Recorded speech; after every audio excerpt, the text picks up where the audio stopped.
यह कहानी है अनिल चंद्र और उनके परिवार की, जो 8 अक्टूबर 2001 को बांग्लादेश के सिराजगंज में भयानक अत्याचार का शिकार हुए थे।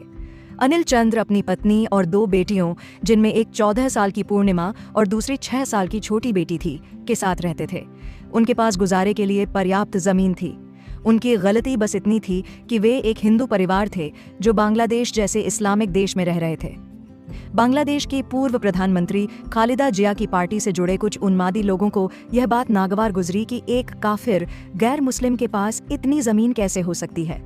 8 अक्टूबर के दिन अब्दुल अली, अल्ताफ हुसैन, हुसैन अली, अब्दुल रूफ, यासीन अली, लिटन शेख और 5 अन्य लोगों ने अनिल चंद्र के घर पर धावा बोल दिया।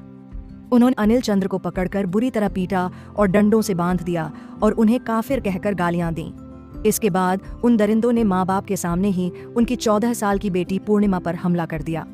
इस बेबस और लाचार माँ के मुंह से जो शब्द निकले, वे किसी भी इंसान को झकझोरने वाले थे। अपनी बेटी को बचाने की कोशिश में उसने हमलावरों से कहा, अब्दुल अली, एक एक करके करो, नहीं तो मर जाएगी, वह सिर्फ 14 साल की है। यह हैवानियत यहीं नहीं रुकी। उन क्रूर लोगों ने उन्हीं माँ बाप के सामने उनकी 6 साल की छोटी बेटी का भी सामूहिक बलात्कार किया।